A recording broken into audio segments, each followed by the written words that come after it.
I want to take a moment to talk about one very commonly used core strategies, which I see in my clients that I work with. They're primarily women 40 plus, and the strategy that they like to use, not just for their exercises, but for everyday movements and support. Can you guess what that strategy is? If you did say sucking belly in, yes, you guessed that right. Are you guilty of that as well? Are you watching this video and consciously or subconsciously sucking the belly in? Then hear me out. Why sucking the belly in is not the best and the most optimal strategy for the core activation to support the spine, to support the pelvis, and to create that sense of stability. Well, and why is it happening?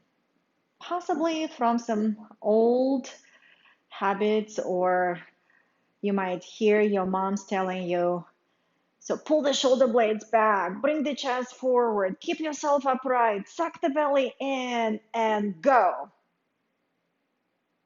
Yeah, they might have worked in the past.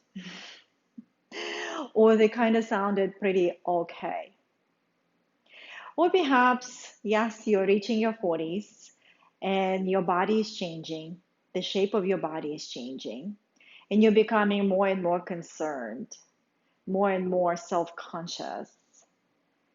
So you're just subconsciously or consciously sucking the belly in. And you do it all the time. Hopefully, you don't do it when you need to digest, and hopefully, you don't do it when you are eating the food and accepting and receiving that in your belly, because the belly kind of has to expand.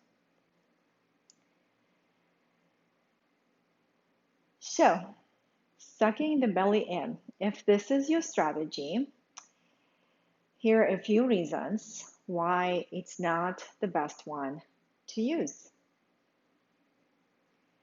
Let's bring this belly sucking in into another muscle work, because what we're doing here, we're using muscles, right?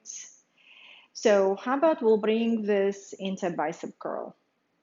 Somehow we all understand that we cannot just like squeeze the bicep and walk like this 24/7 every day, several days a week, weeks, months, and years.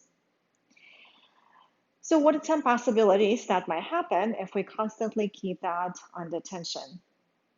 So we're going to start having less and less of blood flow going into that area, less oxygen.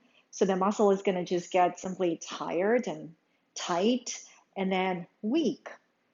And when one day we need to hold that heavy purse or a baby, it suddenly has no capacity to contract more. It's just going to collapses. So I want to invite you to think of strength is your mobility, which is the ability to access a full range of motion of the muscle. So if we are bringing it back to our bicep curl, so we want to have a full contraction, we want to let go, and we want to also have that full expansion. And when that full expansion happens and the muscle is lengthened, it can generate the force again and contract. And hopefully we don't just use that for no reason, right? Sitting in the car and doing this, which yes, can be done, isometric contractions, but you're not, again, holding it 24/7. Hopefully you're working your biceps at least with weights. So then why in our core or as our core strategy, we're using this one possibility for training our muscle work? And what task are we really preparing this belly pulled in? Yeah, you guessed that right. It's that punch in the stomach. Okay, now just look around. Is anybody chasing you? Is anybody ready to punch you in the stomach? then why are we training this one particular core function to prepare us for one particular punch in the stomach task, right? So imagine if you are a tennis player. I used to play tennis, and I only just do all the balls here. What if one day the ball is going to come here? What's going to happen with my core strategy, right? So that's getting a little bit off tangent. So, but what this mobility, this strength is going to look like in our core? Well, this area is part of our core 4 inner unit, this canister that makes this unit. So at the top of the unit, we have a diaphragm, which is the roof of the canister. At the bottom, we have pelvic floor, which is the floor of the canister. So in these two structures of the unit, of the core unit, they work together. As we inhale, they're descending down, creating that lengthening. And as we exhale, they're coming up, contracting. So that's that full range of motion that is possible. And then we have our deep core musculature that wraps around, creating this corset. And then we have the back muscles. So this is the deep core inner unit. And that belly that we'd like to suck in is part of it. So let's go ahead and see what happens when we're going to cinch that inner unit by pulling the navel in toward the spine. Let's try to do it with me to your exaggerated level. Prepare for that punch. First of all, can you feel the flexion of the spine? Keep that tension, keep holding it. So yes, and hopefully you don't do it to that level all throughout the day. Okay, so now try to take your breath. Where does the breath go? Can you feel how your shoulders are rising? Coming up to your ears, because that's where there is least resistance and the breath has to win. So can we expand here into our side? Not if the belly is pulled in. So now relax the belly. So relax to your possibility of relaxation. So how does the strength and our ability to access that full range of motion that we did with the bicep is going to look here in our deep core inner unit, which is the belly part of.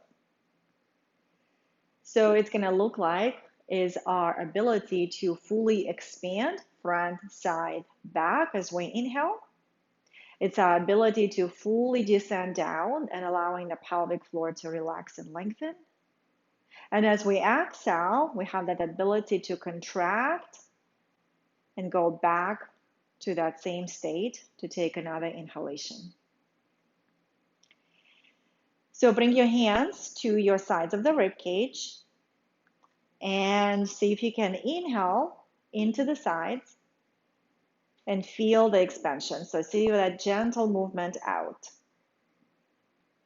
So this is where we're increasing the space. So the belly expands to allow the diaphragm to descend down. So if we were cinching it, that ebb and flow motion is not going to happen. All right. So there's obviously a lot more details to that structure that I talk about in my other videos and the work that I do. So one more time to just conclude this whole story about belly sucking in that I'm very passionate about, that I also used to do it and had lots of different issues with that, just like the back pain, the pelvic floor incontinence. Also, I want you to start to notice what clothes you're wearing. So if you have those tight pants, then they're probably pulling your belly in without you even realizing it.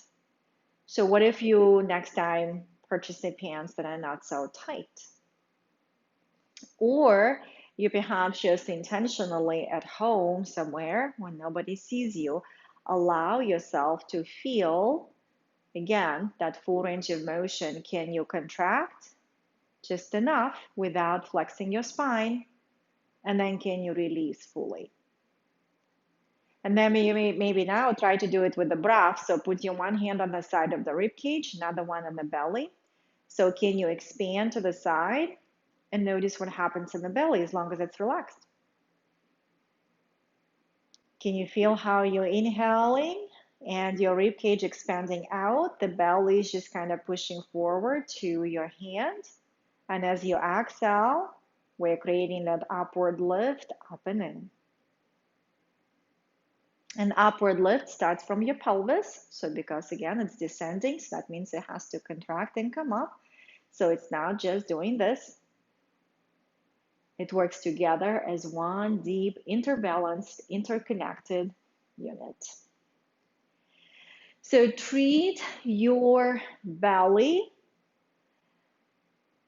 in a way that it's going to provide you healthy support for your pelvic floor, for your abdomen, for your spine, and it does not compromise your ability to breathe fully.